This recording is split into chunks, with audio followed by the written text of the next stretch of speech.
All right, hello and welcome to this virtual Cal Botterill Lecture.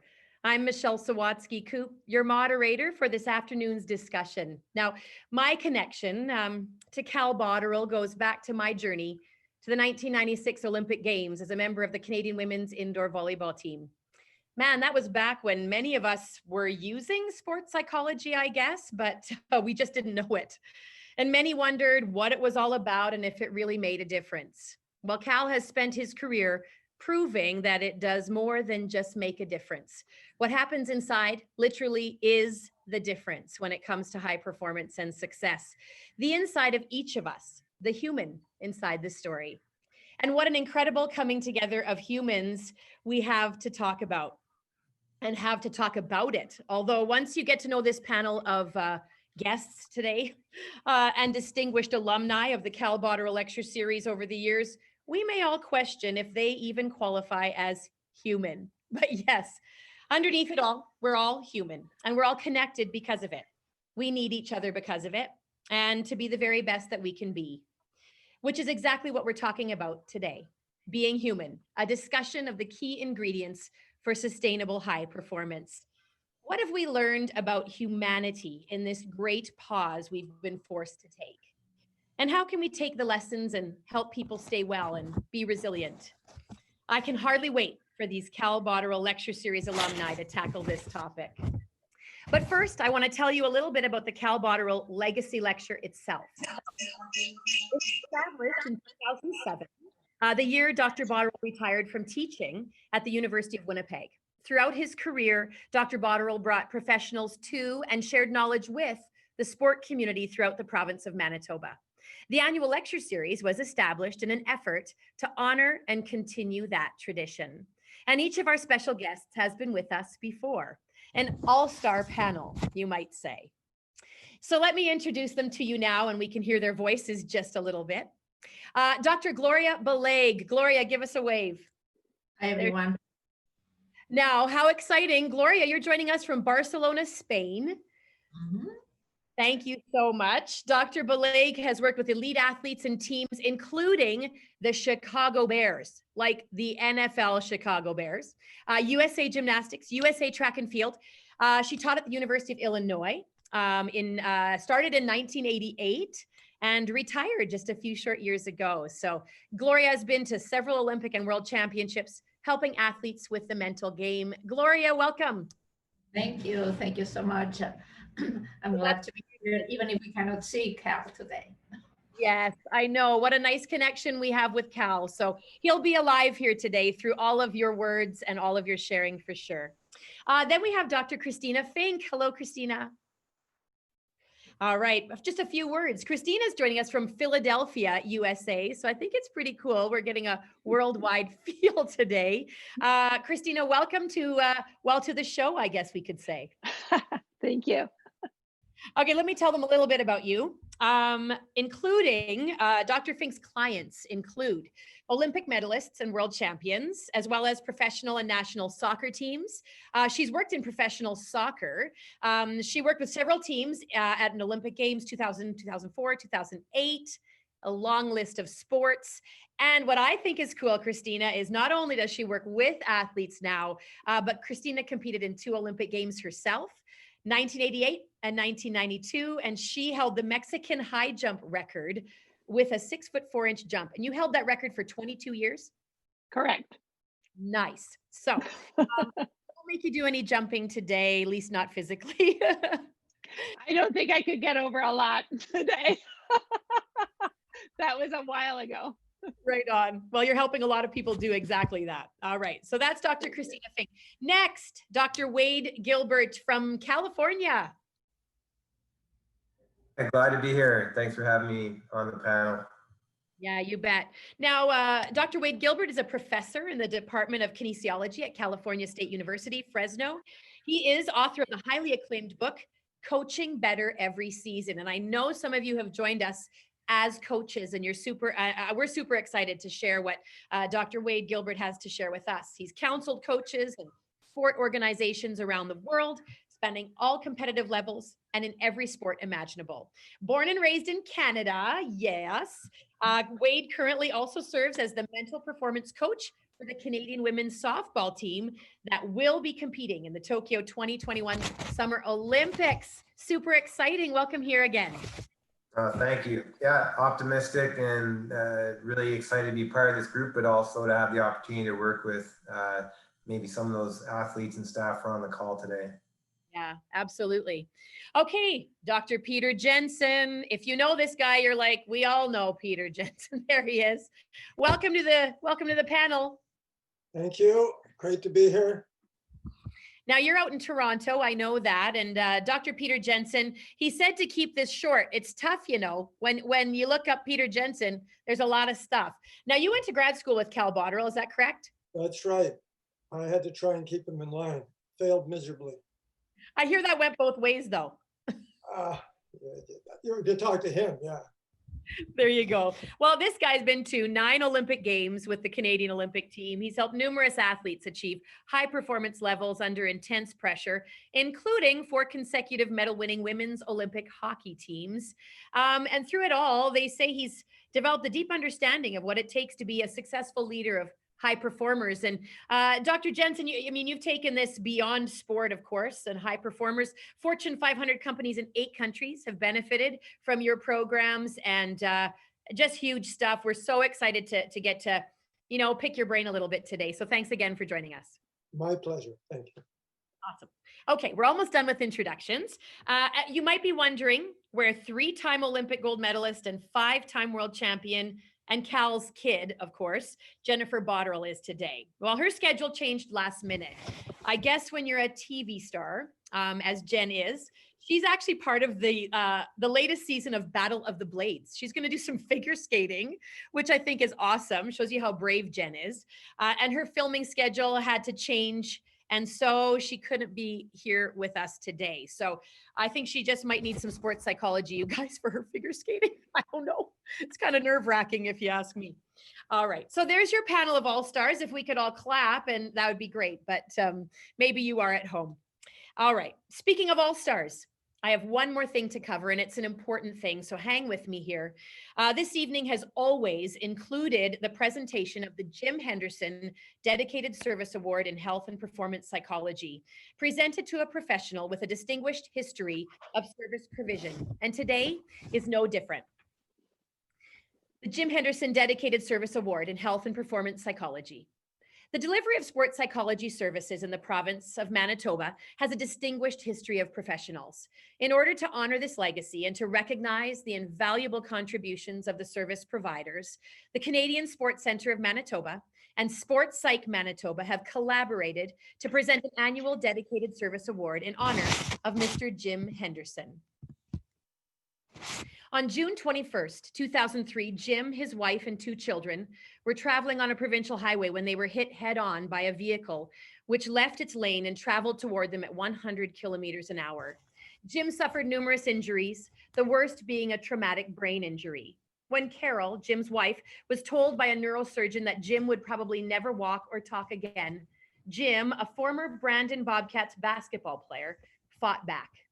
It takes a community to help a serious accident victim heal, and Cal Botterill was part of Jim's community.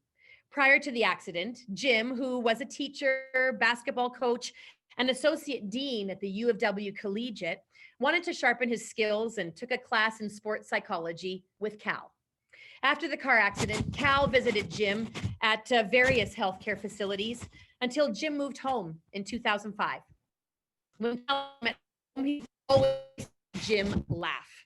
Now, Paul, Jim's athletic therapist for 14 years, who Cal affectionately refers to as a mean, sadistic bastard, helped Jim learn to walk with a walker and cane. And with Paul's help, Jim continues to show physical improvement. It's really incredible. The supportive words of the individuals taking part in this lecture series contribute to Jim's recovery. As Jim says, participating in the Cal Botterill Lectures stimulates my mind and helps me feel like I am still a part of the University of Winnipeg community. And now to our recipient in 2020. Her name will be known to many of you. It is Chantelle Van Landikem. She's an Olympic and world champion medal winner in the sport of swimming. What is incredible about Chantelle is that she used that platform and still uses it to make a difference in people's lives. Given the role sports psychology played in her career, she wanted other kids and coaches to have access to this invaluable resource. So she decided to complete a PhD in psychology and become a clinical and sports psychologist. Within days of returning from her last World Championships, Chantelle jumped on board to provide services to the Canada Games. She is a frequent speaker throughout Manitoba, and everywhere she speaks, she has an impact. Through Martha McCabe's head-to-head program, she has also been embedded in teams, so she has a chance to be consistently involved and to create real change. She has secured a grant to study rates of mental health prevalence and literacy in the swimming population in this province and submitted the paper for publication. Ms. Chantelle Van Landikem is making a difference already in Manitoba. We are thankful for her return to the province, and we look forward to her ongoing contributions to our community. Some pretty cool words from Robert Novak, who was the head coach of Manta Swim Club. Chantelle continues to be a great role model for the Manta Swim Club as she demonstrates professionalism, dedication, and inspiration for our swimmers, not only to see their potential, but to also work hard and reach for it. She is kind, and her actions inspire our swimmers to dream more and learn more about the process of the journey. So congratulations to Chantelle on this great honor, and please know that we are all proud of you. That's from Robert Novak. And finally, Lorna Jackson, her PhD advisor, said this: in addition to having an outstanding record of academic and research success, Chantelle serves as an excellent role model and mentor to students in the community. She is a pleasure to work with. So thank you, Chantelle, and congratulations. You are the recipient of the Jim Henderson Dedicated Service Award in Health and Performance Psychology. Yay, yes, for sure, for sure, for sure. Round of applause for sure. What an incredible human being, absolutely. And we love her for that. All right. Well, you guys, here we are. Okay, thank you for helping us to recognize some incredible people. And now to our focus for today. And we're going to bring our panel right front and center. And we're super excited about this. Okay. All right. Being human, a discussion of the key ingredients for sustainable high performance. You certainly can ask questions if any come to mind. We will do our best to check our chat. My guess is we won't get to them all, but there's so much wisdom here today. It might be covered before we get to the end. Also, this will be recorded and will be made available on the CSCM website after the fact. So here we go. We're super excited about this, and off we go. All right. Well, Dr. Gloria Beleg, I'm going to start with you. We're going to sort of start with one of our panelists, and then we're going to let all your wisdom sort of flow into this as we go. I'm just curious to start with you, and in your work with these incredible athletes that you've done, does it surprise you to think that we even need to talk about being human in the context of high performance sport? I guess it's kind of sad that we think we need to do this. Because of course, I mean, they are human, they are not superhuman. But I think people expect them, kind of look at them as machines that should always perform really, really well because they have these skills as if they were not human. And often they don't like, and sometimes coaches either, unfortunately, don't like to see the ups and downs, the human part. That actually, I think the best athletes are the ones who can integrate all of themselves. I think that if only the athlete shows up to play, it's like a front. It's like a house that's only a front. It's weaker. The father, the friend, the student, the church going, all of them have to show up to make it really, really strong. And that's a human part. Our friend and colleague, Ralph Berlacchia, who I think all of you know, says, those are ordinary people who do extraordinary things. But they are absolutely, of course, human, and sometimes the epitome of human, because they have the ups and the downs, and they have to do it in public a lot. And it kind of magnifies everything and the consequences. So I think they experience more emotions in more visible form. And sometimes they are not, like they're taught, okay, you gotta be angry here, but not there. And again, those expectations are what, I hope that by talking about it, we help people understand that you don't want to expect that from them, that, that being always the same machine-like. It's not good for any of us. Do you think it was even harder for you working with NFL players? I mean, we watch them, we put them on such a pedestal. And just for the sheer size of these guys, what was your experience when you first went? Was it, were you surprised by what you found underneath all of that equipment and all of that size? It's interesting. When I first interviewed for the job, part of my interview included being interviewed by some of the players. And I later on found out that they had interviewed other candidates, and thank goodness, I don't know who they were. So, and one of the players who interviewed, I think everybody, at one point told the person in charge, said, we cannot hire this person, not about me, about another candidate, saying we cannot hire this person because he's a fan. And a fan can only see the strengths. You're so strong, you're so good. And in our jobs in particular, that is the kiss of death. I mean, we have to see the person. Otherwise, they cannot tell us, I'm anxious, I'm afraid today, which is something that if you pretend it's not there, of course it hits you. So in my case, I think I had an advantage when I got there, which is that I was already old. And so I saw the men, and yeah, they were very, very big, but they would sit there and I could see that it was hard to talk, or, that's the humanity part that I really, really love. So. What was hardest for them? I think some of us, I mean, I'm curious about that. I mean, the ultimate in strength is what we see in these athletes, perhaps at that level. What did they struggle with the most? I think the expectations of everybody else, because they are pulled in so many directions. They struggle with the fact that they are expected to be and show confidence. But, really to show confidence, you also got to be able to observe your weaknesses and your fears and say, this is how I'm going to handle it.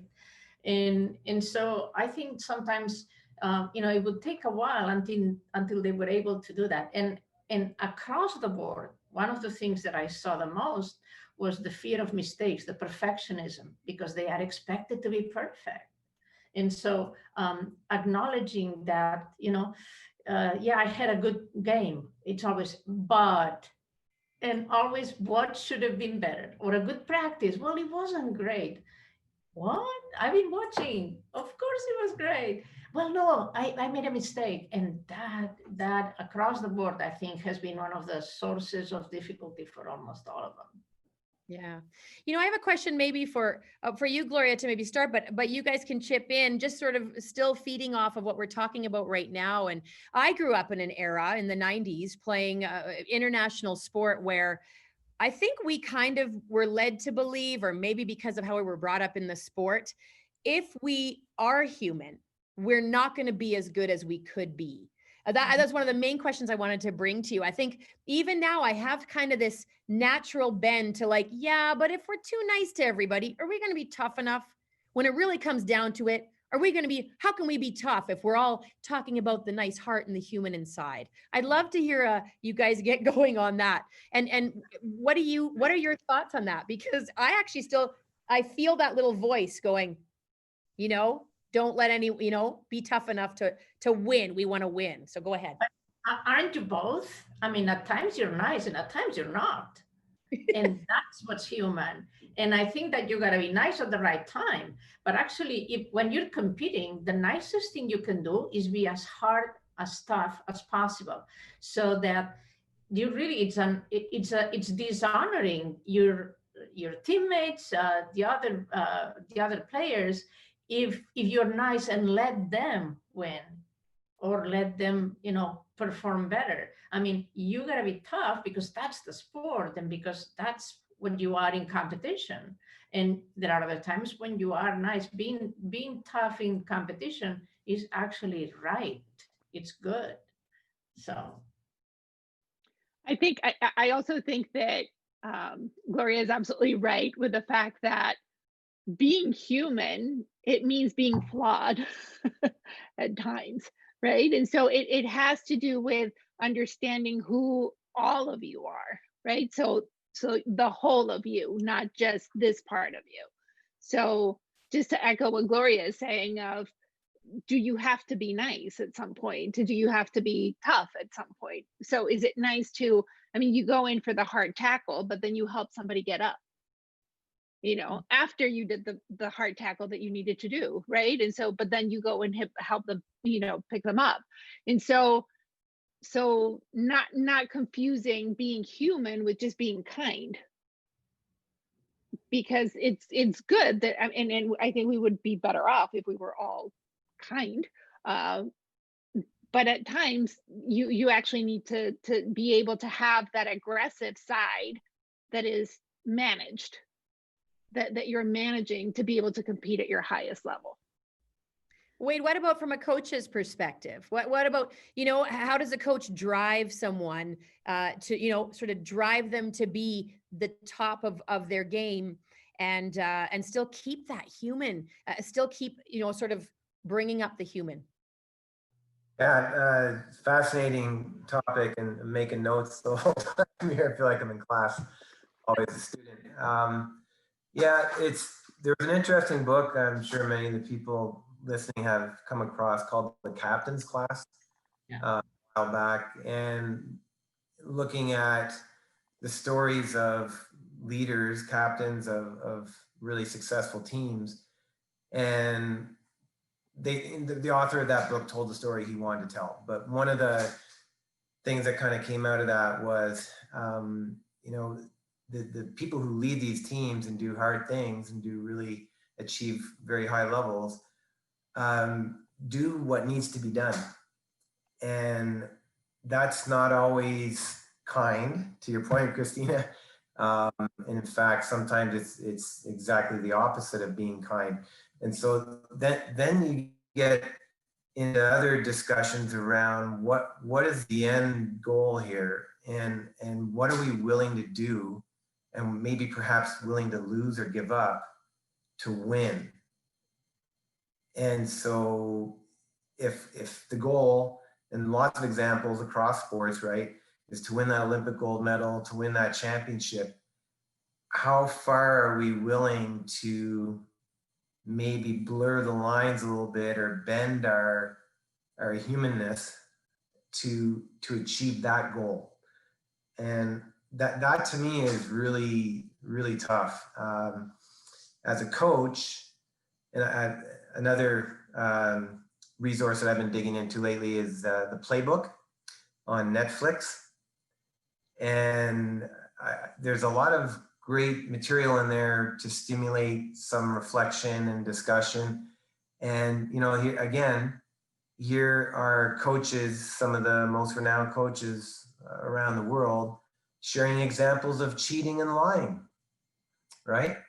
Jose Mourinho, the last one I was just watching, and I had a chance to do some work in Portugal and around some of those players, and sharing a story of how he was banned by UEFA from a Champions League match, not supposed to be in the stadium or the dressing room. So he went really early to the stadium, went into the dressing room, hid in there, and they actually came to look for him, and he jumped into a laundry basket.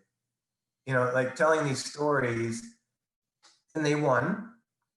And he's famous and he's renowned, but they all have these examples where so is that human? Is that being human, right? Being aware of your fallibility and your your flaws, and yet still moving forward with decisions that you know probably aren't morally right. But if my job is to help move this group of athletes or this team to a certain point, and there's things I need to do, then it's my job to do that. And that's being human, maybe. Yeah. Another element of humanity, right? Yeah. Peter, I'm gonna move on to a question I have for you. We're talking about humanness. We're gonna hit this in so many different ways. Peter, sports likes control and measurement. We're sort of talking about coaching here, right? So how are we gonna get our athletes to a certain point? And well, if they can hit this, or if they can, and that happens in the corporate world, it happens sort of everywhere, right? We want to measure our success. And I think the human component is harder to define, right? In that way, right? Like where you are inside, it can, like we talked about, it can get blurred, right? Who we are as a human. And sometimes I think, well, the assets of that gets kind of left out of the picture, right? And yet it's a valuable part of the picture. So how can the system deal with this human part of sport? Like, how do we encourage decision makers to prioritize making sure the human part's okay, even though some coaches and maybe administrators or owners of teams or, companies just want to see the bottom line? Yeah, wow, such an easy question. Yeah. How can we change the world? I just want to tie in with what Wayne was saying, just to build into this. There's a difference between your values and being human. Like, all right, and so, for example, if you watch the first Doc Rivers, you hear a human being talking about developing other human beings, and the whole process he brought in from South African culture to get them to play together and work together. But he wasn't bending the rules. He wasn't doing any of that sort of stuff.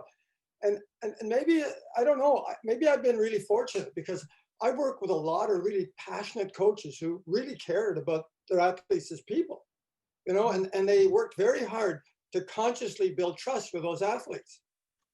And they recognize that when you're asking people to do very difficult things, trust is important, and they work on it. So I think of Doug Lee, the figure skating coach, or Sheila Croxton, or Tracy Wilson, or the coach I work with right now, Nick Nurse, the basketball coach. And they care very much about their people as humans. Doug Lee once said to me, all you have left in the end is the person. And I think that's very, very true. Harry Edwards many years ago pointed out that sports is value neutral. The values come with the people who are in charge. And my observation over the last 40 years lead me to believe that there's a lot of really good coaches out there who care about the people they coach. Now, not all coaches are focused on developing great human beings as well as terrific athletes. In 2 instances in my career, I've had to step in and take action to have a coach removed, an Olympic coaches at that, because the athletes, the way they were coaching was not good for the athletes as people. And those were HR issues, really. If you were in a corporation, you would have just said, this is an HR issue. And if it falls under HR, then it belongs in sport as well. And other times I've been in situations where I've been very open at taking a much stronger development role with the coach to encourage in them a developmental bias in their approach. Because ultimately, as you pointed out, and Gloria made reference to this, it's the whole person who performs. There's no downside to developing strong independent performers. And as Gloria also pointed out, sport has many ups and downs through the course of any season. And every one of those is an opportunity to grow and develop young people. You get more of that in 1 year in sport than you get in 20 years in life. It's difficult because you're working in a competitive framework, and a competitive framework brings out the worst in a lot of people. You just have to look at parents at some sporting events. But I got an early dose of this, I guess, back in 1972. I was spending some time with John Wooden, and after a particularly good practice, I was walking off the floor with him, and I said something about him being a great coach. And he stopped and he looked at me. He was a very modest, very kind man. And he said, Peter, I appreciate your comment, but we won't know how good a coach I've been until at least 20 years after my last player graduates. Once we see what they've done with their lives, then we'll know whether I was any good or not. And I think that pretty much sums it up. Wow. John Wooden's got so many amazing things to say. Of course, I never walk next to him. I just read his book. So Peter, that's pretty cool. The other day, or, you Tell know, you how old I am. yeah. Yeah. Yeah, back when I was walking down the hall with John Wooden, I had to just at least mention that. So here's my question though too about, you know, the measurements and measuring athletes and still keeping the human. I still want to go back to that. And I think for some athletes, when you put that, well, I might talk in volleyball terms, when you put the spike approach measure thing up, and yeah, I mean, it could affect young athletes in a huge way, in a devastating way, or in a huge way. How do you humanize that? Maybe some coaches, I know some coaches are looking for practical things today as they're listening. And well, for Peter or for anyone, you know, how do you make sure that they know that what's inside is still important? And, you know, how do you balance that? You know, it's interesting because during this call, one of our elite coaches for many years, Mel Davidson, just tweeted up and said something about boys and girls and the differences and things.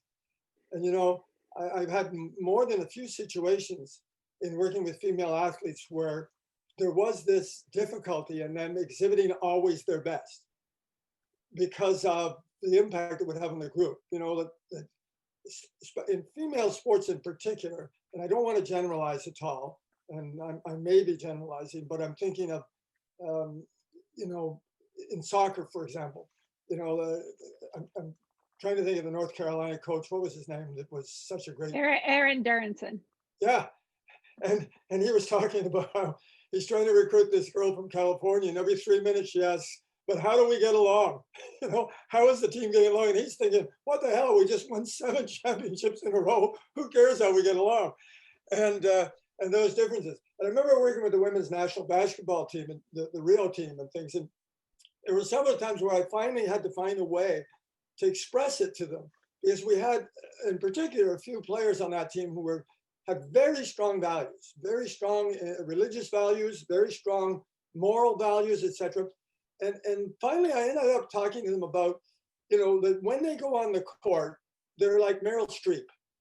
You know, they're an actress.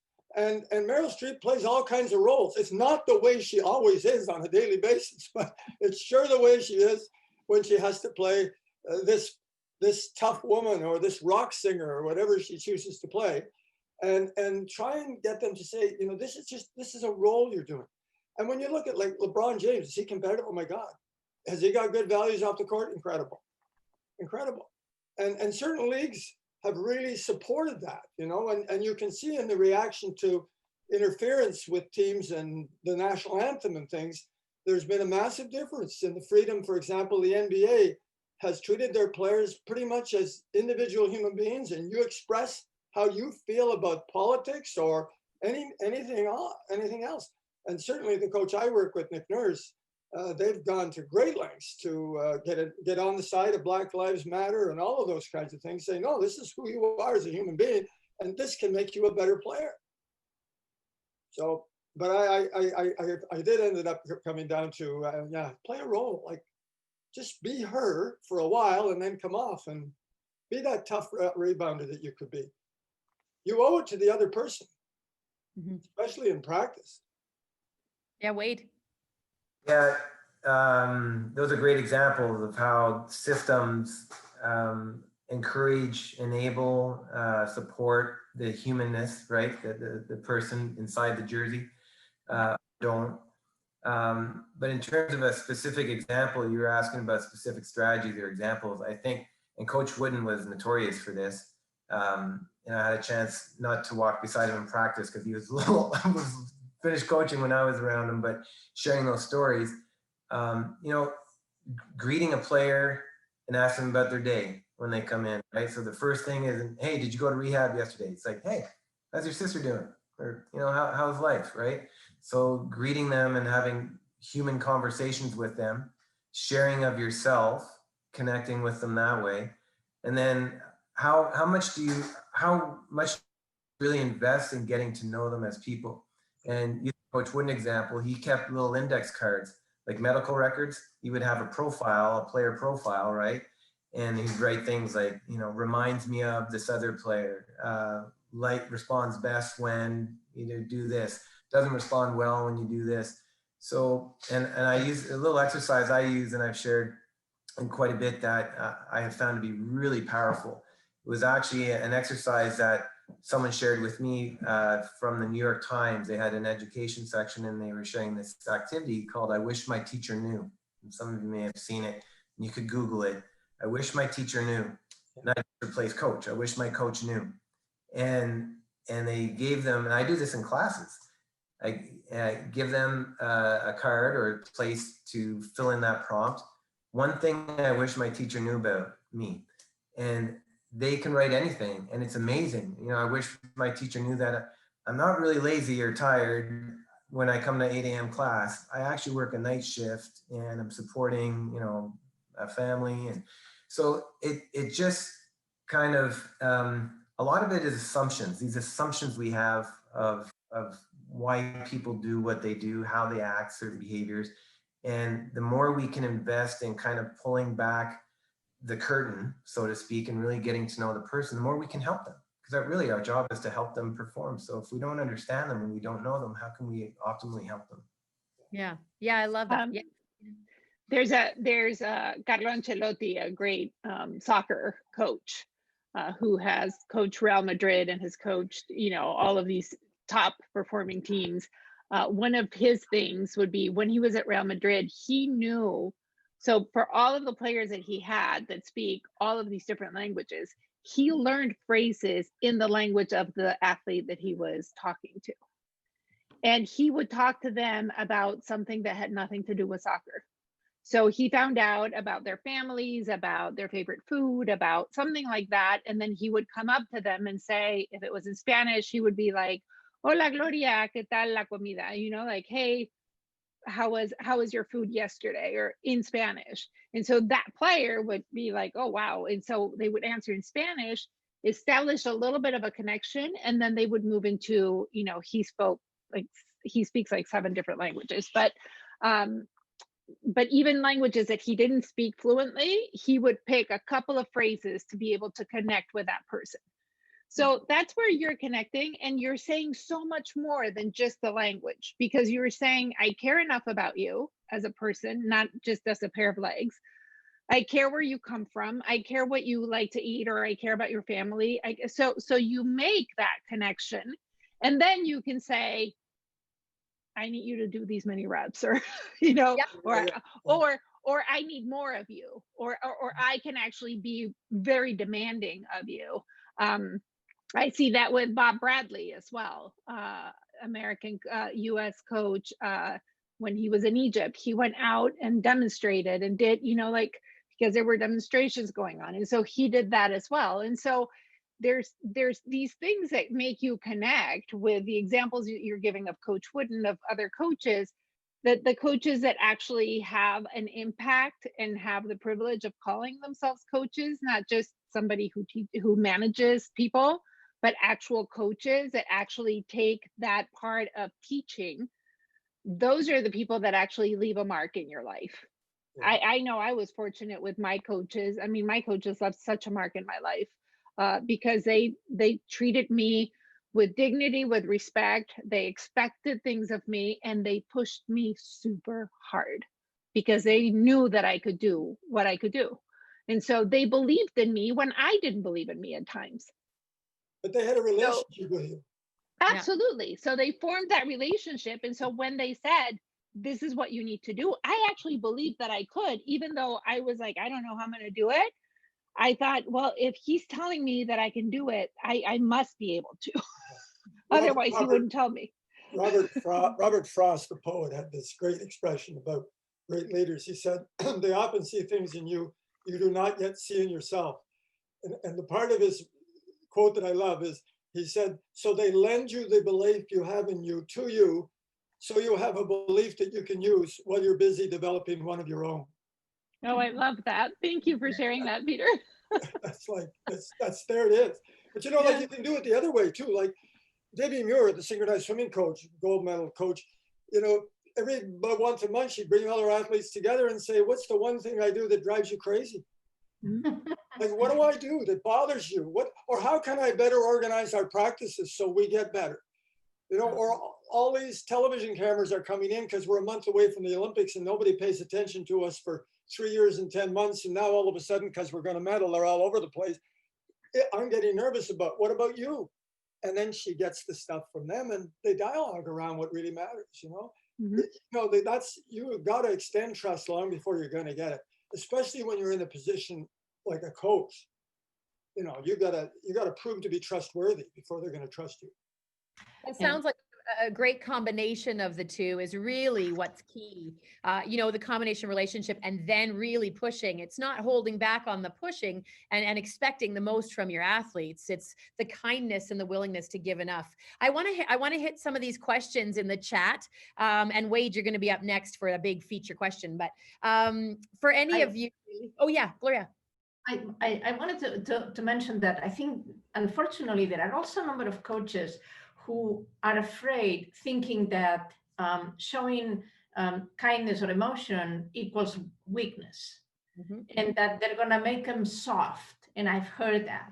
I've also seen coaches who do exactly the other, totally the opposite of what we were talking about, like calling them by their number. Hey, 96. You go there at 27, and okay, so football, the NFL has big numbers, but still, you got to learn the names. Okay, but hearing from the players, it's really that sense of like, okay, I am just that, a number. This coach is never going to get the same result as the one who cares about that person. I think that saying that I think we've all used, but it's so true. They don't care how much you know, until they know how much you care. Yeah. And that is, I mean, a leader is not the one who yells the most or who has players afraid of him. Is the one the players want to follow. And they want to follow someone they respect and they feel respected by. But we see a lot of people who believe, unfortunately, that it equals a weakness, and it is so not the case. Very old school. Yep. I was just saying, if you think about what you're willing to give and do for the people you love the most, it's an incredible amount that a human being is able to give to those. And if that you can create within your team and relationship, the sky's the limit. I want to just address a couple of questions before they fly off the screen here, and then I miss them all together. I thought one very interesting. Someone mentioned here, this sounds like a very Canadian thing to do as a coach. Not that I do not agree with you. How do other countries look at athletes, and how is this related to gold medals? Who's tackling it? If you read the gold medal profile by Ankerson, and where he goes to areas in the world to produce the most gold medalists in different sports, it's interesting to see that, like, the Kenyan runners were all coached by a teacher who didn't know a thing about running. And it's interesting, Christina, what you were saying about them, a good coach being a teacher. Wooden never called himself a coach. Mm-hmm. He called himself a teacher. He always referred to himself as a teacher. Yeah. And so I'm not going to answer this question in full detail because I've already spoken too much. So somebody else grab it. Wade, what do you think? What do you think about other countries? How do they approach this, and what is the correlation? I mean, I think that's one of the biggest questions. And as coaches, and I've done a lot of coaching myself, and you see results when you push them hard, and you see result, right? Like, we want to know where is our best result, and does doing what we're talking about today, will that produce gold medals, and does it matter? Well, culture dictates behavior, and culture is learned consciously and unconsciously. So you see it when you travel, and we have to be careful about imposing our values and our definitions of humanness, right, on other cultures. I remember being in Japan, being around training sessions and all the athletes standing in the line and bowing to the coach. And, you look at that and say, what's that all about? Where's the connection there? But that's appropriate and expected in that culture. So who am I to judge that, right? But I think that maybe the common denominator that I see is this idea of really showing love for our athletes. And I do fear that with all the issues that we've had and now we've taken some of the humanness away from sport a little bit, because coaches are afraid to be human sometimes. I want to give them a hug, I want to embrace them, but I can't, or I shouldn't. And so there's some of that I see that has kind of stopped us a little bit from being fully human in many cases.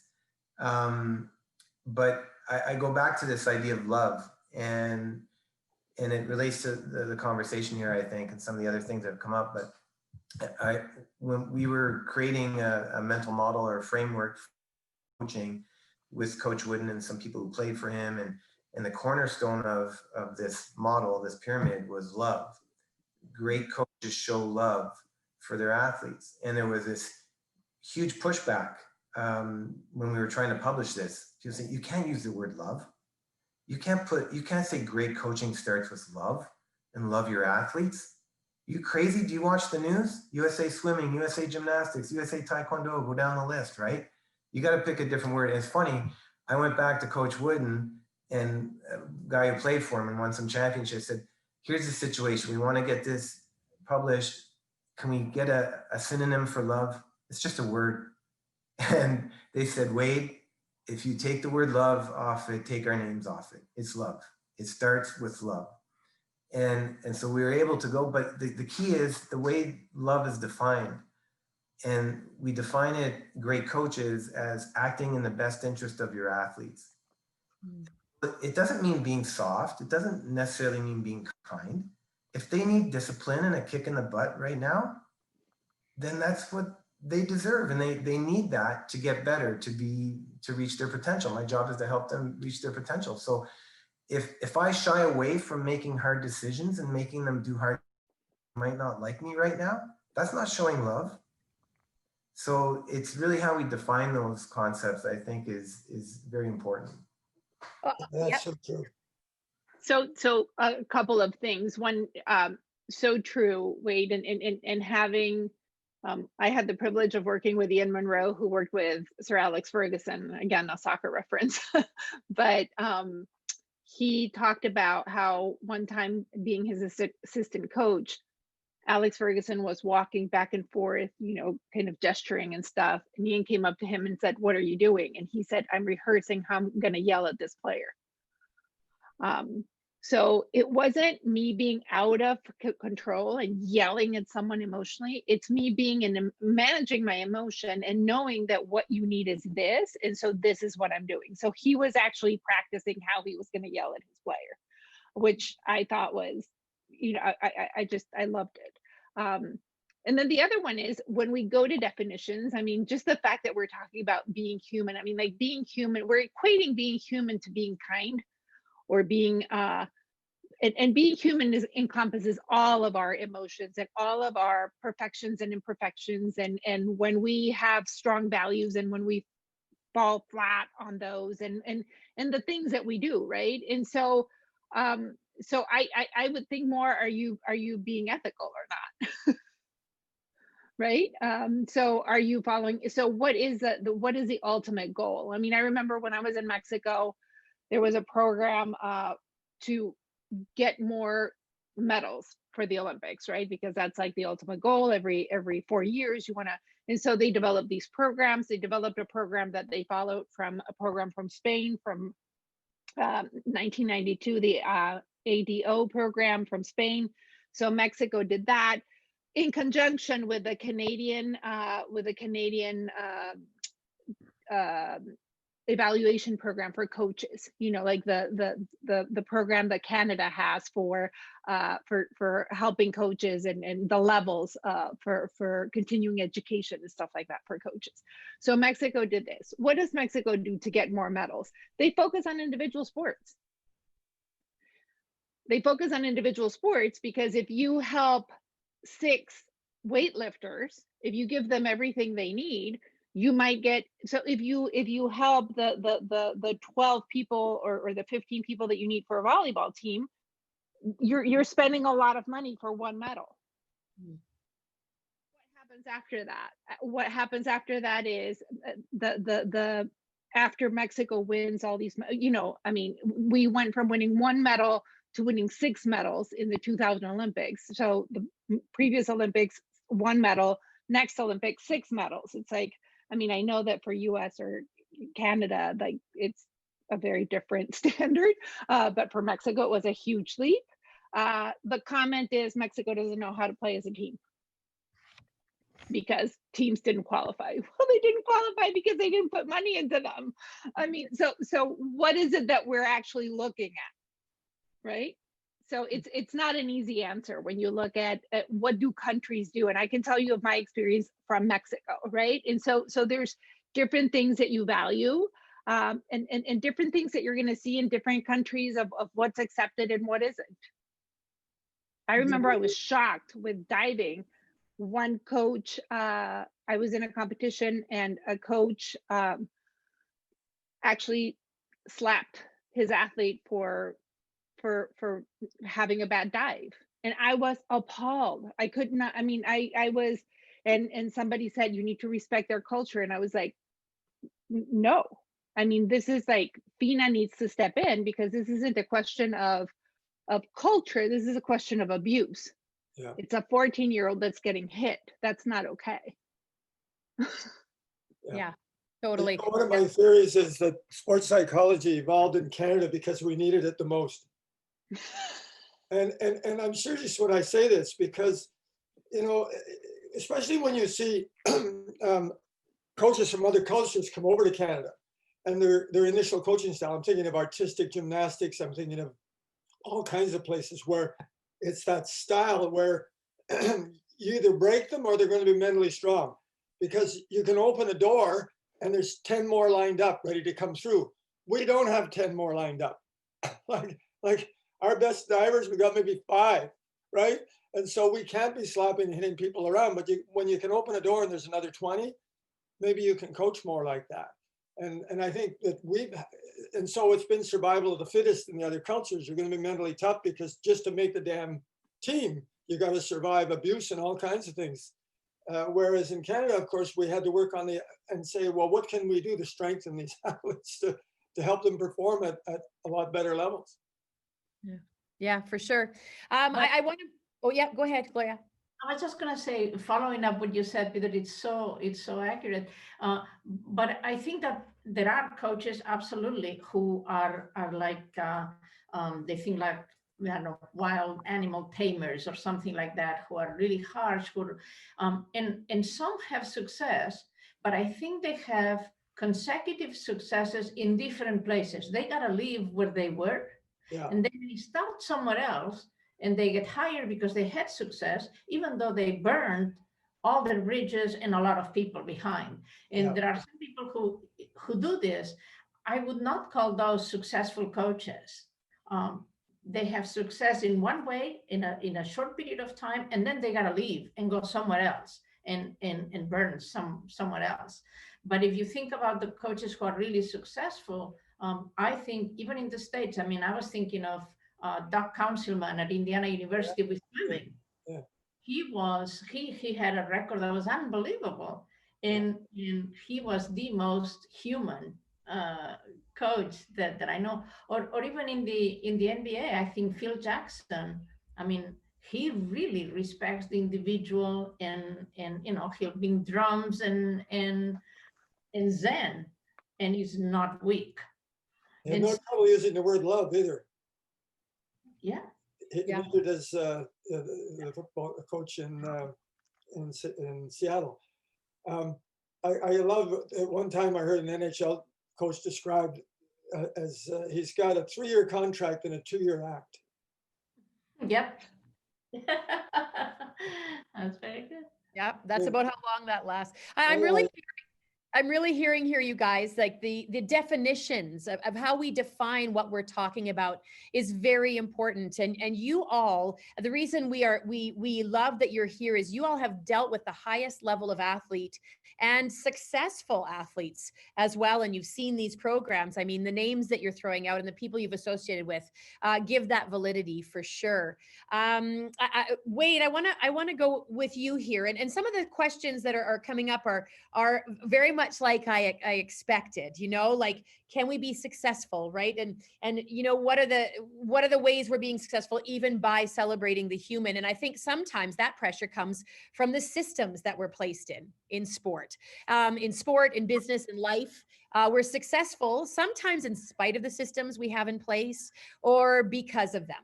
So if we're successful in spite of them, what does that say about the potential of our athletes and coaches in environments that truly support them holistically and in this whole human element that we're talking about?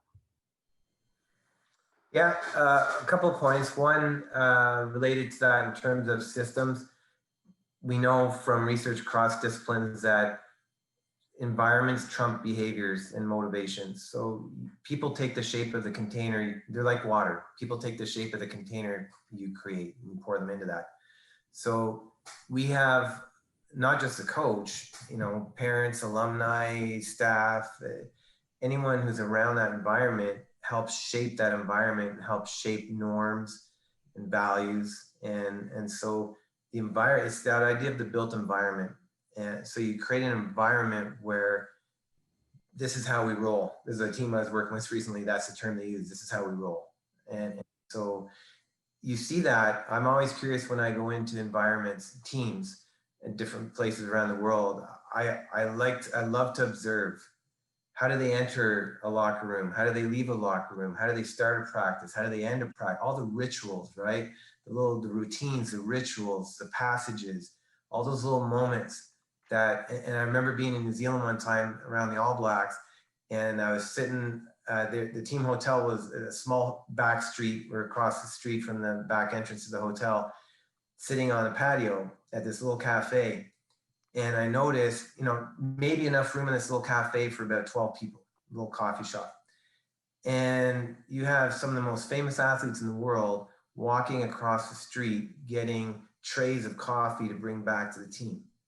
And the whole time I'm thinking, man, if I was sitting in LA or New York or someplace, would I see Tom Brady going across the street to get coffee for the team? Or, pick your athlete, right? And part of that's culture. And they made the point, said, yeah, you notice there's not 1,000 people around them bugging them from autographs and things like that. That's just not, we don't act like that here.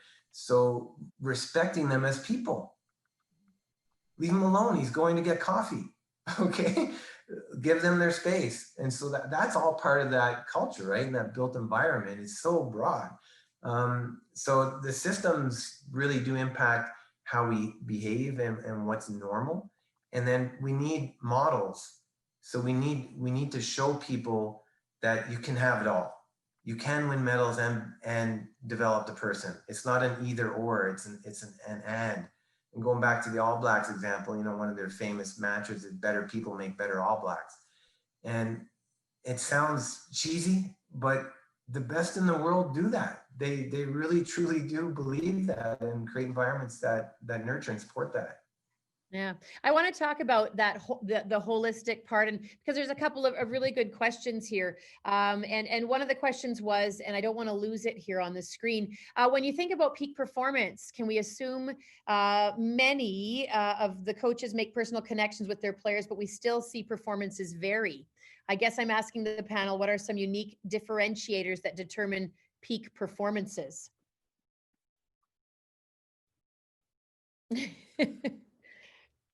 Any thoughts? Peter, you go up. I'll just jump quick and then get out of the way. And being the novice in the group here, I think I'll throw it out to the people who know more than me and they can play with it. But to me, so much of it is belief, right? And going back to maybe the beginning here when Peter was talking about belief, they have to believe in themselves. You have to believe in them. You have to show them things they don't yet believe or see in themselves, right? I always say, like, great coaches are visionaries. They see around corners. They see things that don't exist yet. They see people for what they can become, right? So belief is huge for me. For sure. You know what? There's a little comment here, and maybe we'll just deal with this little comment because I think it still rings true as much as what we've all said here today. And I hope this is ringing true. I hope how we define softness, how we define humanness, how we define there's strength in that, and that we see that. We need to continue to see that it's not a weakness. But here's a comment. Ethan says, Tom Izzo, Michigan State basketball, kind of counters Beleg's point. He's notorious for being harsh on players and has been at Michigan State since 1995. And I think that comment, the reason I wanted to bring that up is because I think that comes up a lot. And that's probably a question that's tough to answer. But you guys have probably been in the face of that, as in walking into teams and saying, hey, I want to do it this way. And you're saying, but these players are broken. I see, Peter, you sort of seem ready to jump in. It's the Bobby Knight question that you get all the time. Yes. And you know, like John Wooden used to say, I admire him as a teacher. I don't agree with his methods. Okay. And I think, you know, like, can you replace, let's say you're a leader anywhere. Can you replace your entire workforce every 16 to 18 months? No. Yeah. Like these guys have a short lifespan with these players, and they go with an old-fashioned style, and they have a system, and they force people to fit their systems. Whereas the Nick Nurses of this world and councilmen and things, they look at what they have, and then they make things work to fit that. And that's a whole different philosophy. Because, right, you cannot, like, the game has changed. All games have changed. It's changed dramatically, right? I mean, what's required? I mean, years ago, there was a famous figure skating coach in Canada who could drive her daughter relentlessly to become a world figure skating champion. Well, the level of difficulty is so difficult today, no one can do that. Like, the motivation has to come from the player, has to come from the athlete themselves. It can't all be externally put out there. And so you have to create environments where you allow the whole person. Yeah. Because it's the whole person again who performs. And at the level that we're at now, you know, it's the whole, what do they do when you're not watching kind of stuff, right? If they're still doing it, then okay, you're teaching and developing them as people. And then the other thing is, you need emotion. Like, people don't change based on logic. I mean, logic changes nobody. I mean, if logic changed people, no one would smoke and everybody would exercise and everybody would eat properly, you know? What changes people? Emotion and imagination change people. And so you're working with emotion all the time. You know, I've sat down with a great many coaches and athletes where I'll say, you know, what's going on right now? I'm really unhappy with this. And then, how are you going to feel in 2 months if it hasn't changed and you still feel like this? Oh my God, I think I'll kill him. Well, honey, what if you've changed and now this is happening? Oh my God, yeah. And all you're doing is you're creating the push out and the pull towards, right? Like, it's imagery is a pull towards and the emotions a push out of. My mentor in psychology, Kazimir Dombrowski, talked about emotion as a tragic gift. You know, it's a tragic gift. And his whole thing was, it's essential for development. Like, and I remember one time, Julie Wang, who was a long track speed skating coach, and we're in Torino at the Olympics, and Christine Nesbitt finishes 11th or 12th or something in the 100 meters, you know, and now we're under the arena, and I wasn't working with any of them. I was there as the lead sport for Canada and sports psych at that time, and we were just finding out what the different sports were faced with. This was prior to on the podium kind of stuff, right? And so I went over to speed skating because I was going to meet with the sports psych people. And I'm standing with Julie, and Christine's on a bike, and she's pedaling away, and she's crying, and she's upset, and she's physically sore, and she's mentally hurting, right? And this young sports psychologist comes along, and he's there to talk to me, but he sees Christine on the bike and he says, excuse me for a minute. And Julie Wang reaches out and she grabs him by the arm and she says, where are you going? And he points to Christine. He says, well, look at how bad she feels. I mean, it's her first Olympics, da, da, da, da, da. And Julie Wang, who's an amazing person, turns to him and she says, why would you rob him? Why would you rob her of her result? Why would you steal this moment from her? Leave her be. Let her sit with her result. You know, you can go over there in 2 hours or an hour and a half, but just let her be. And this is not a cruel person. This is a developmental person who understands that it's going to take that disappointment to fuel what's going to take place the next 4 years that puts her in the gold medal position in Vancouver 4 years later. Yeah. And that's the empathy that Wayne was talking about. Wade was talking about, you know, like, you don't give them sympathy sometimes, you give them a kick in the butt because that's what required. I mean, I hate to keep bringing up Wooden, but he talked about how you treat everybody the same is not equal. That's not fair. It's totally unfair to treat everybody the same. Earned and deserved, he said. Earned and deserved. What do they earn? What do they deserve? What do they need right now? Yeah. Peter, I want to go to Gloria. She had her hand up there before. Gloria, go ahead. Yeah, I was trying to get back. I mean, both the coach in Michigan State and in Bobby Knight, whom I actually knew. And for one, in Bobby Knight's case, for sure, I mean, I did not like his methods either, but he did convey a level of care for the athletes. One was the grades. I mean, he never tolerated people missing classes, doing poorly in school. He actually would, like, he found out about somebody's family situation and would intervene or would send them home to visit the family for a weekend. He did a lot of things that conveyed to the players a level of care about the person, not just the player. But those coaches also, they self-select. There are some players who say, I could never work with Bobby Knight. And they don't go there. And some players go to Michigan State and say, I know he's very tough, I can handle that. And some people actually do well, as long as there is something else. I think that there's gotta be something else. Yeah. And if he's not the one providing, he's gotta have people on his team who provide that, assistant coaches, something else. But he's gotta also provide something that conveys, I am really tough, but you matter. And in my sense, definitely I saw that with Bobby Knight. That's a good observation, Gloria. Thank you for that. You're absolutely, especially with kids from tough backgrounds and things, because they really need it more. Yes. Yes. Yeah, for sure. Absolutely. You know, there's some talk here in the chat, and as time flies by, I want to make sure that we do actually get to, and I want to talk eventually, Christine, I want to get to you about recovery and rest and all that. But before we do that, I want to open up a little bit about this COVID. I think a lot of people are listening and they want to know what you guys, as some of the greats in sports psychology and dealing with the human inside our young athletes and even our older, any athletes, and us as people, so much uncertainty right now regarding the future, and uncertainty even when the next game is going to be, tournament competition, how it will look, when will that start again, just so many unknowns. No one can really give answers to anyone about when things will start again, what they will look like. Do we have to shut down even more? That kind of thing. So the question here, and I'll just follow along with it. What tips do you have for motivating athletes? And we often focus on performance at specific events, but now there aren't events coming up. What would you say to coaches and even to athletes listening? How can we motivate and keep the human inside alive and well, not devastated, not giving up, not stopping, but continuing on to strive for high performance? Christina, maybe I'll go to you for that one. Okay.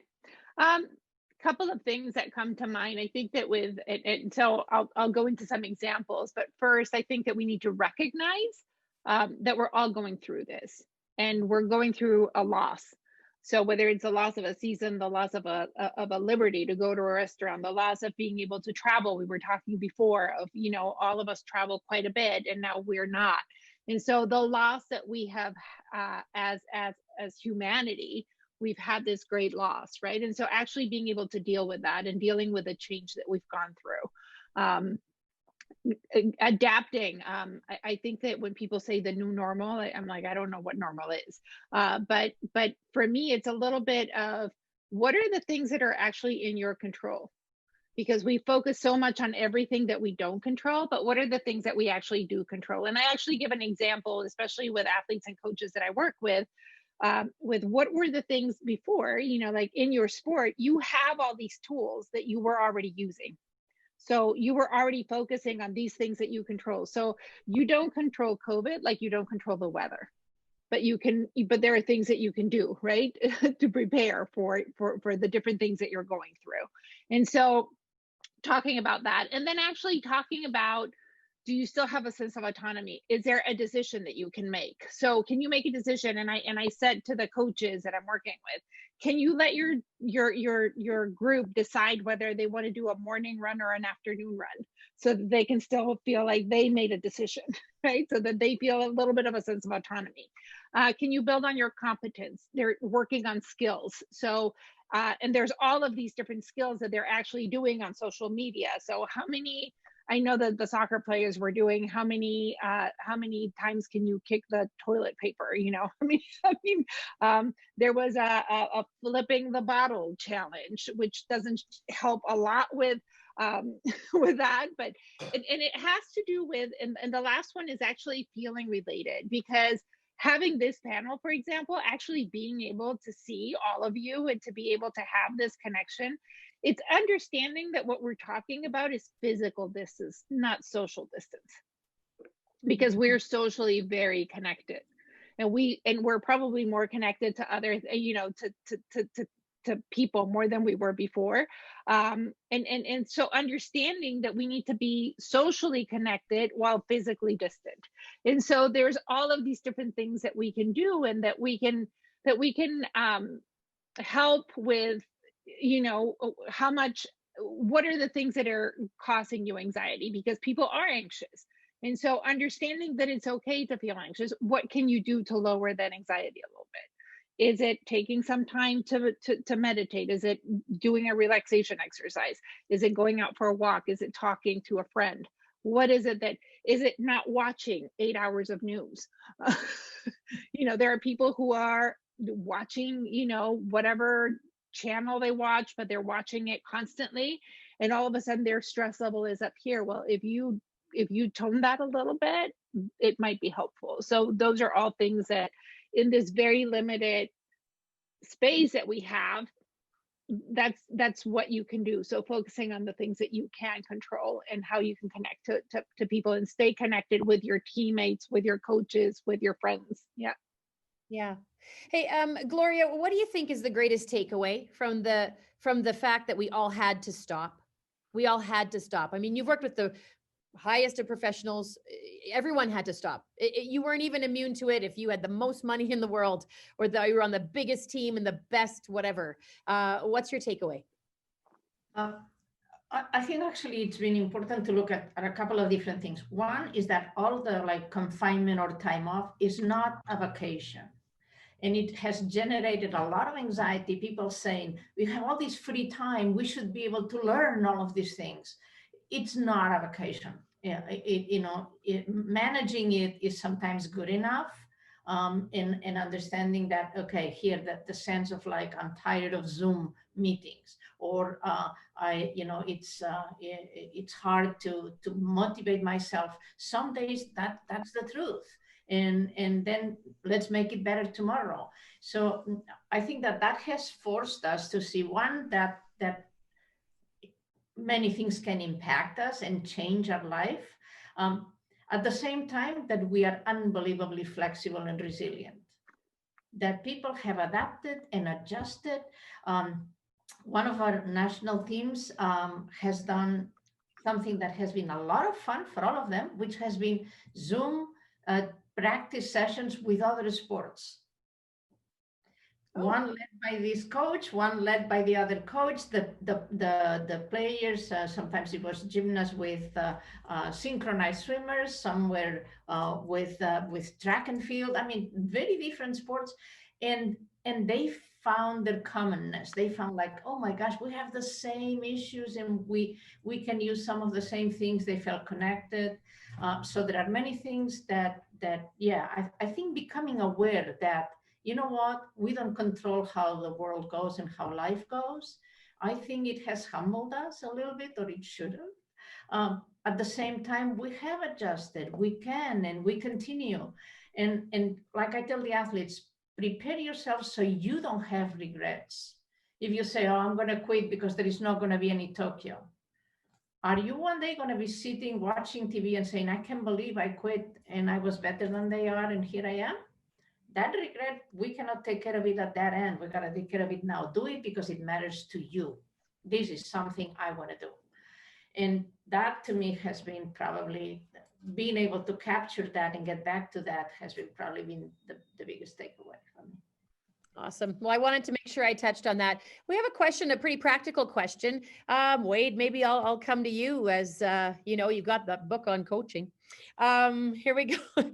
What are some examples of effective high challenge environments where coaches facilitated challenge or accountability behaviors between teammates? And I love this question because I remember when I was in high level sport, sometimes when you challenge each other, there wasn't always positive or it wasn't always effective, right? It caused more of this than of this. So that's a great question. What would you say to that? Well, first of all, I wrote a book, not the book. One of I'm the brick in the wall. That's it. But real quickly on the other one, and then I'll jump into this one. I always remind people, one of my favorite books of all time, maybe arguably the first self-help book, right? The Road Less Traveled. The first sentence in the book is 3 words long. Life is hard. So that's your life. Okay. If you're struggling, you're having doubts, you're having fear, good, you're alive. That's life. Okay. So it gives us an opportunity to remind our athletes and ourselves, expect good things to be hard. That's why not many people can do these things. So it's a check. And then also moments. There's another book I love called The Power of Moments. And it's really helped me in this moment, remind people, really embrace moments. And Terry Orlick, when I was a student of his years and years and years ago, talked a lot about highlights, right? Little daily highlights. And it could be noticing a bird on your way from the parking lot to get coffee or whatever it is, just the little things, because we often equate joy and success with the big things, but we have to really embrace the moments, the little moments, the small things. And then in terms of this specific question, which I'm glad you asked because I saw it in the chat and said, "Ooh, that's a good one." Yeah. When I was around Red Bull for a little bit, they have camps that they put together. They called them PUP camps, performance under pressure camps. And Andy Walsh, the director at the time, was explaining to me how the way they design these camps, these experiences, is all around this idea of high perceived risk, low actual risk. High perceived risk, low actual risk. So we put people in situations that are scary, but nobody's going to die. Okay, you might feel like you're going to die, but you're not. And so you really, and they use the example when they have these camps, they have them do public speaking and improv, and they actually have heart rate monitors on.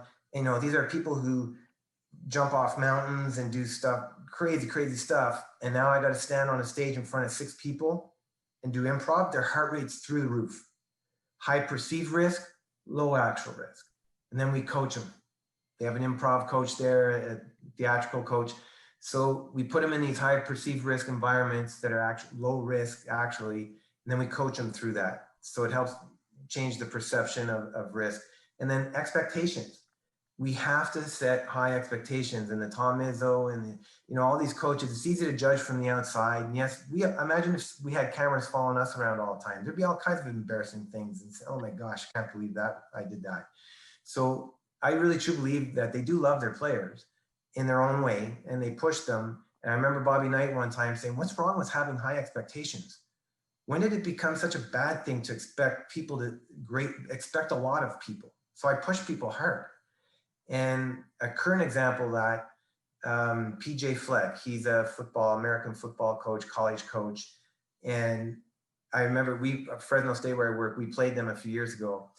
And in the preseason, he took over University of Minnesota, and they played their first game, and usually it's against some Division II or Division III team, kind of a scrimmage basically, and they beat them by 50 points or something. And his team was the youngest team in Division I football that year. So he was new to the team, young team. Press conference after the game, someone asked him, "Hey, PJ, who exceeded your expectations today? You know, first game, new team." And right away he said, "No one." And then, all the reporters kind of laughed. What do you mean no one? He said, "No one ever exceeds my expectations. Because as soon as you get close to my expectations, I raise them." And I thought, perfect, exactly. That's love. That's showing love. So you're always stretching people. Yeah. Yeah. I love it. Hey, Peter, here's another question that came in, which I think is really great. What can we do? This maybe goes back to a bit that pause that we've had and all sort of the loss that's happened from it. And what can we do to help athletes with the loss of a season, particularly fifth-year players in university settings? Well, first of all, I mean, when the COVID hit, my first thought was, and I don't mean this lightly, but what a great resiliency training ground this is. I mean, you do not have to find things to get athletes to try. Like, I don't know about your athletes, but the athletes I worked with, they were sort of interested in sports psychology, but as competitions got closer and all of a sudden they started to feel the pressure, now they're a hell of a lot more interested. And I remember early on, Cal and I actually did Canada AM in Calgary at the Olympics because sports psych was so new. And someone said, "Well, what, you're building dependency in these players?" And I said, "No, like, there was a great expression from Samuel Johnson, the author, when a man is to be hanged in the morning, it focuses his mind wonderfully." Well, like, they had this thing in front of them. All of a sudden, they're all interested in this. Well, you got it on a daily basis now. Like, you don't have to find uncertainty. It's everywhere, right? And so I think that we're running a massive simulation where people can work on their mental fitness, their resiliency skills right now. And how can we look at that differently? It's like there's so many ways to have conversations about, well, let's talk about that. And some of the things that Christina identified, what do you have control over, what you don't, all of that sort of stuff, and or are you listening to yourself or are you talking to yourself? Because when you listen to yourself, you're going to hear stories and the mind makes up stories, right? But when you're talking to yourself, you're deciding how you want to think and feel about something. And so, when I talk to athletes, sometimes I'll tell them how my father worked 42 years underground in mines, so he had to spend no time in physical fitness whatsoever. He got it every single day at work, right? Well, we have to do physical fitness now because we don't get it in our daily jobs. Look at what we've been doing for the last hour and a half. We're sitting in chairs, right? That's what we're doing. But life certainly provides us with mental challenges every single day. It's right here, right in front of us. And so it's a great lab. Yeah. There's just something every single day you can do a little better. And at the end of the day, sitting down and doing that 3 things you're grateful for, just that simple little exercise from happiness and that sort of thing. My wife and I do that every single night. Every single night. We don't miss. Yeah. What are 3 things that happened today that you're grateful? Well, I handled this a little bit better. Good. Yeah. Steer yourself in the direction you need to be. Fantastic. I love that. Talk to yourself. Don't just listen to yourself. I think you might imagine that I talk a lot in my life. I'm going to tell my husband and my kids that that's what I'm doing. Dr. Jensen told me to talk to myself. You guys, I think this has been incredible. I think that you have given us insight. I hope it's been powerful and insightful for everyone. I really think that we could do this for another hour and still get more out of it. So we'll have to reconvene. I know you haven't all committed yet, but that might be a good idea. You guys, this has been times of uncertainty, but even just in this last little bit when we've talked about it, control what you can control. And I think the other big takeaway for me on this is we are strong when we love, and we're strong when we listen, and we're strong when we're human. Humans are incredible. We are, when we watch sports and we watch, athletes do what they do, right at the beginning, someone said, ordinary people doing extraordinary things. That's what we're all doing. And, when we were all, if we were in sport, when we hit real life, we realized how hard it was, right? I thought running lines was hard. You try raising kids or going to work every day and trying to be a useful member of society and affecting other people. And it's hard work. All of you, thank you so much. Thank you so much for joining us. We're getting lots of thank yous and all of that. And I want to remind everyone that this has been recorded and it will be available on the CSCM website. And on behalf of Coaching Manitoba, Sport Medicine, and Science Council of Manitoba and the CSCM, we would like to thank these alumni speakers. I'm going to go one by one. Dr. Gloria Beleg, all the way from Barcelona, Spain. Thank you for joining us. Awesome. And Dr. Christina Fink from Philadelphia, thank you for being with us today. Thank you so much. Dr. Wade Gilbert from California, stay safe down there. We're up south and we want to say thanks you guys for joining us. Thank you. And Dr. Peter Jensen from Toronto, so much wisdom and so many years and so many great stories. All four of you, incredible. You fed into my life already in whatever capacity that whatever capacity we're in, whether we are coaching, literally coaching, or living our lives. I think you've made a real difference today. And the human behind the performance, who we really are, makes all the difference in the world. And well, for those of you listening, thank you for joining us. We hope you are going away with new perspectives and a mindset to help you thrive during these uncertain times and beyond. So again, thank you so much for joining us. And if we do this again, we will definitely invite you back. Thank you to Dr. Cal Botterill for all of his career and what he's done in his life and for bringing all of us together. Yay. Congrats to Chantelle Van Landikem once again for winning the Jim Henderson Award. Jim Henderson for being an incredible human being. And yes, to all of us, thank you. And it's been a wonderful, wonderful time together. So thanks.